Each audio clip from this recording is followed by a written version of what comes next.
Olá pessoal, tudo bem? Nós vamos falar um pouquinho aqui, pessoal, sobre reforma e contra-reforma, ok? Esses dois assuntos, eles estão ligados diretamente ao Renascimento, né? Então, numa aula anterior, que já foi passada para vocês, eu comentei sobre o Renascimento, que foi um movimento financiado pela burguesia para mudar a mentalidade das pessoas, né? Para que as pessoas tivessem de ter um pensamento religioso ligado ao campo e que passassem a ter um pensamento mais urbano, mais científico, mais ligado à burguesia, né? Um pensamento assim mais ligado à cidade. Porque este pensamento era interessante para a burguesia. A burguesia, ela lucrava muito com esta mudança de pensamento, né? Então surge o Renascimento, conforme eu expliquei para vocês numa outra aula. Renascimento que vai fazer renascer o pensamento humanista da Grécia Antiga, né? Que vai colocar contrário aos pensamentos religiosos, né? Pensamentos mais conservadores da Igreja Católica. O Renascimento foi um movimento que durou cerca de 200 anos, de 1500 a 1700, e ele obteve êxito, tá? Porém, ele tem vários aspectos, né? Então, nós podemos dizer que através das artes, Leonardo da Vinci, Michelangelo, Rafael, que são os artistas renascentistas, eles conseguiram mudar a mentalidade das pessoas. Porém, isto era insuficiente, porque as pessoas tiveram seu pensamento mudado. Mas e a igreja? A igreja, ela continuava tendo o seu pensamento dogmático, religioso, que era um pensamento contrário aos interesses da burguesia. E se a burguesia não consegue mudar o pensamento da igreja, vai iniciar-se um movimento para criar, para gerar uma nova igreja. Então, nós podemos dizer que a reforma protestante é o surgimento de uma nova igreja com um pensamento burguês, ok? Porém, para que isso acontecesse, era necessário que houvessem vários processos. Isso não aconteceria de uma forma assim pacífica, tranquila. Não, né? E nem aconteceria de uma forma simples, ok? Então, para nós entendermos a reforma protestante, nós precisamos entender que ela tem pelo menos 4 aspectos. O aspecto econômico, o aspecto político, o aspecto cultural e o aspecto religioso. O aspecto econômico era interessante para a burguesia que mudasse o pensamento das pessoas, que as pessoas pudessem desejar as riquezas, né? Era interessante começar a cobrar juros, que era algo que a Igreja Católica proibia, né? Então essa nova mentalidade burguesa, ela era muito interessante para a burguesia, que lucraria muito com ela. E o pensamento contrário da Igreja Católica, aquele pensamento religioso que entendia a riqueza como uma tentação, né? Como algo que poderia levar ao inferno, esse pensamento tinha que ser derrubado, né? Então, por fatores econômicos. Então, a reforma protestante interessava economicamente esta mudança de pensamento. Interessava politicamente também. Por quê? Porque os reis já não queriam mais a interferência dos papas, né? O papa, ele interferia muito no governo dos reis. E com a reforma protestante, né? Com os países cortando o vínculo com a Igreja Romana, este governo passaria a ser autônomo e não mais necessitaria se submeter às vontades do Papa. Então a reforma protestante ela era interessante politicamente. Culturalmente, o povo também queria uma vida diferente. Eles não aguentavam mais aquela vida do campo, do sítio, da roça, aquela mentalidade feudal. As pessoas queriam ter mais liberdades para viver, para pensar, para estudar, né? Então, culturalmente também havia este interesse por esta mudança. Porém, era necessário, digamos assim, que isto também se abrangesse para a questão religiosa. Então, nós vemos aqui que politicamente, economicamente e culturalmente já existia um ambiente que favorecia esta mudança. No aspecto religioso vai surgir um evento que, digamos assim, vai servir, né, como, entre aspas, uma justificativa religiosa para que esse rompimento acontecesse. A Igreja Católica, né, desta época, nós estamos falando da Igreja Católica de 1500, tá? Não estamos falando da Igreja Católica atual. Então, a Igreja Católica ali de 1500, ela era uma igreja que ela necessitava de fundos, de dinheiro. E ela obtinha esses fundos basicamente de duas formas. Através da simonia, que é a venda de objetos religiosos sacros, né? Então existiam muitos supostos objetos religiosos, como por exemplo o fio de cabelo da Virgem Maria, o pedacinho da cruz de Cristo, então vários supostos objetos sacros religiosos que eram vendidos para obter riquezas, né? Então a simonia, que é a venda de objetos e cargos também, né, religiosos, era um meio da Igreja Católica obter recursos. Mas um dos principais meios era a indulgência. A indulgência nada mais é do que a venda da salvação, né? E esta venda da salvação, ela poderia ser obtida tanto para você como para alguém da sua família, mesmo que essa pessoa já estivesse falecida, né? Então existia toda uma ideia lá de que havia um suposto baú com as boas obras dos santos, né? Então tudo que os santos, Maria, Jesus, tudo que eles fizeram de bom estariam dentro deste baú. Quem teria supostamente a chave deste baú, que está nos céus, seria o representante de Deus na terra, que de acordo com a Igreja Católica seria o Papa.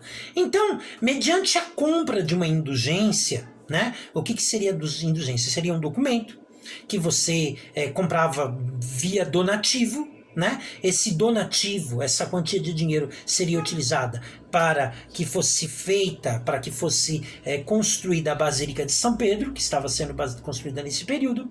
E aí você recebia um documento que, como você fez aquele donativo, né, para a Igreja Católica, então, digamos assim, você tinha direito a uma graça, né, que era esta indulgência. E que seria isso? É que então, mediante esta indulgência, o Papa, ele através das suas orações, ele iria abrir, né, este baú, e uma boa obra que existia lá dos santos iria, entre aspas assim, para a conta corrente da alma sua ou daquela pessoa que morreu. E esta pessoa passaria do inferno ou do purgatório para o céu. Ou seja, resumindo, seria a compra da salvação.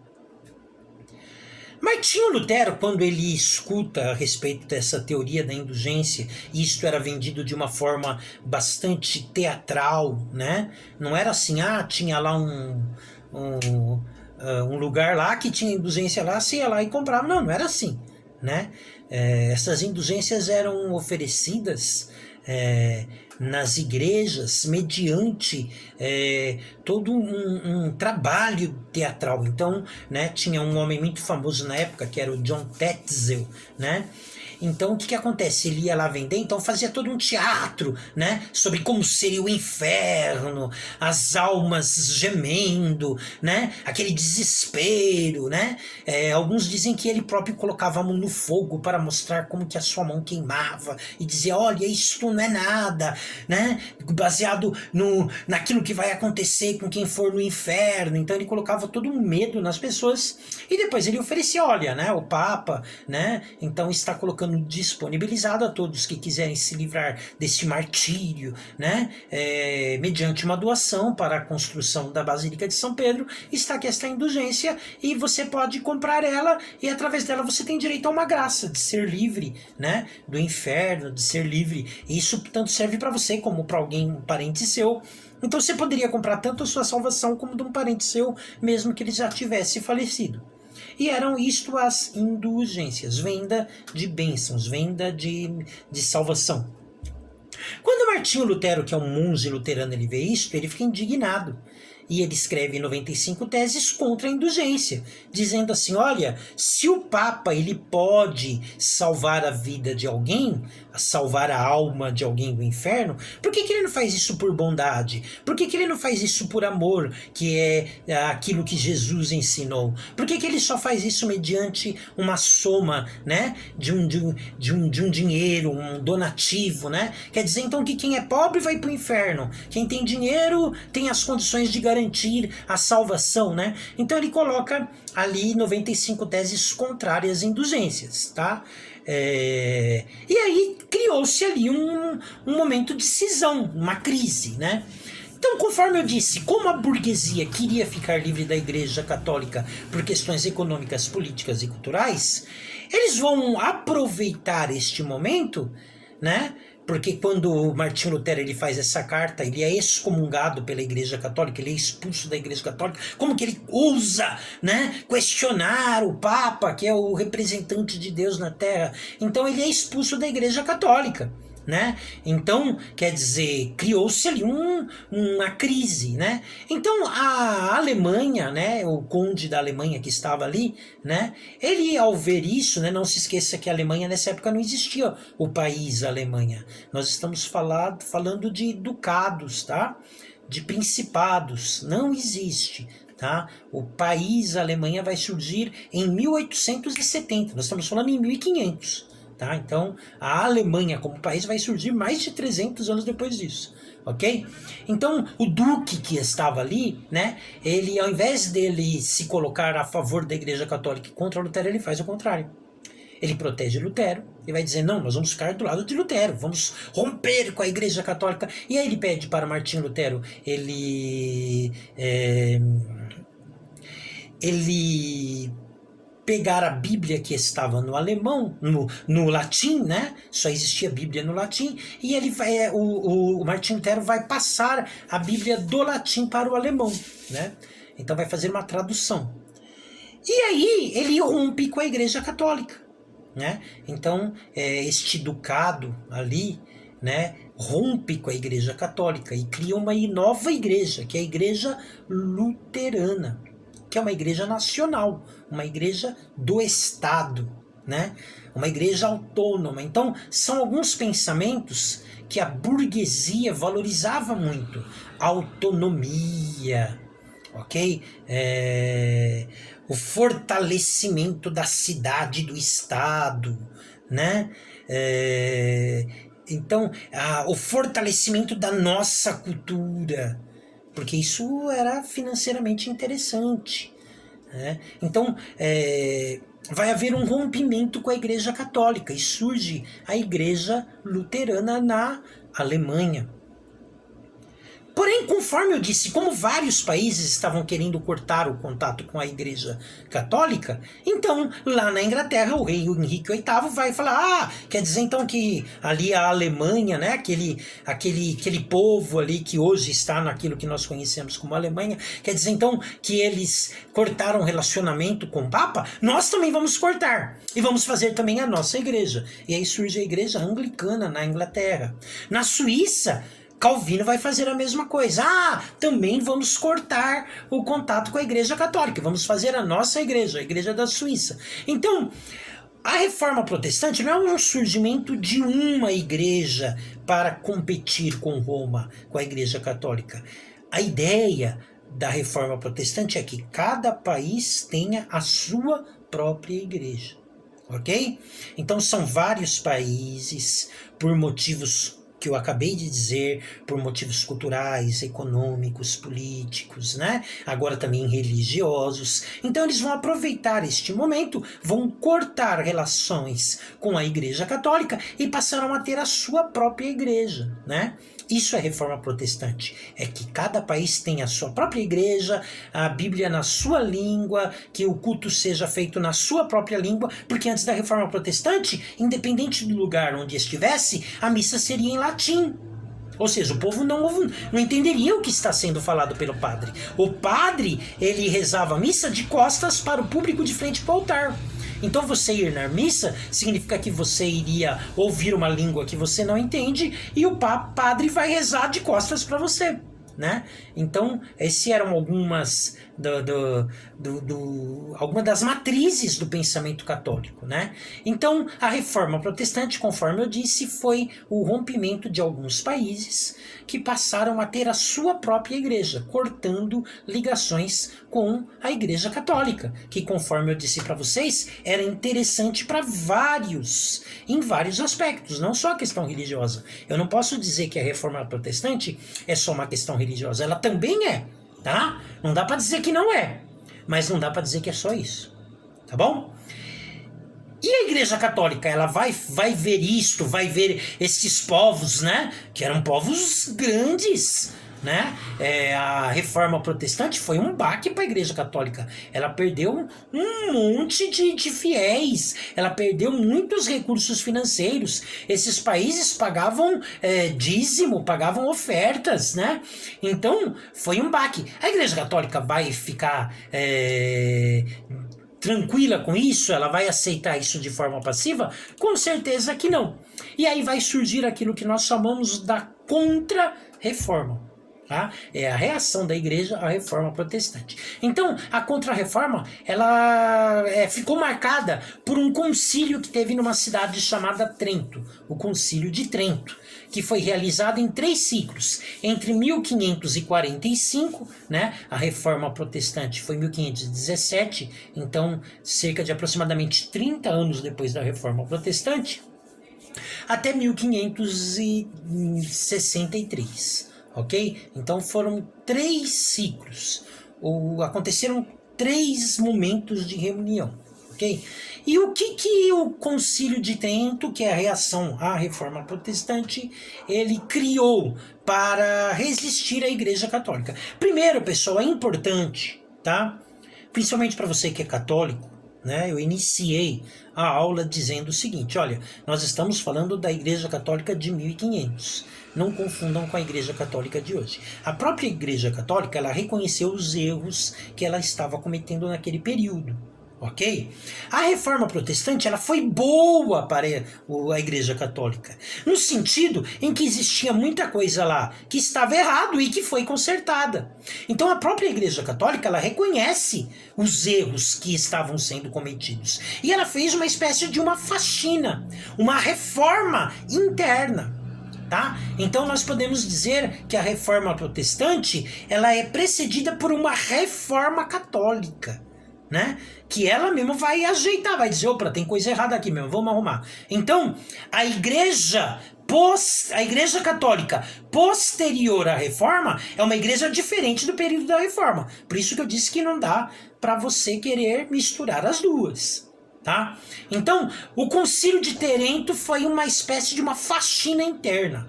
É a Igreja Católica arrumando, né, daquilo que estaria supostamente errado, e ela vai fazer uma faxina, ela vai falar, opa, tem coisa errada mesmo, vamos consertar, e agora, a partir de agora vai ser diferente. Então, primeira coisa, passar a ter criação de vários seminários. Por quê? Porque os padres que existiam, eles eram padres que eles não tinham uma formação, digamos assim, acadêmica. Eles eram padres criados ou escutando padre, né? Então, um padre aprendia a ser padre acompanhando o outro, né? Era de uma forma assim meio que natural, né? Então, não existia uma formação, né? A pessoa não estudava para ser padre, ela aprendia a ser padre com outros padres. E com isso, com o passar do tempo, isso vai acabar gerando diferença, né? Vai acabar meio que perturbando, vai acabar tirando, né, muito, digamos assim, da pureza, né, da ideia da vocação, né? Então, a partir de agora, passou-se a criar vários seminários. Os padres, eles estudariam para ser padres. Ele não vai aprender a ser padre com outro padre. Ele vai aprender a ser padre numa escola para padre. Ele vai ter formação específica para ser padre, né? Outra coisa, passará a haver a catequização das pessoas. Por quê? Porque antes da reforma, a pessoa era batizada e ela era meio que largada. Vai na missa, lá, vai nas reuniões e tá ok, beleza. Né? Não, a partir de agora vai haver uma catequização. Eles vão aprender sobre a Bíblia, eles vão aprender sobre a sua religião, né?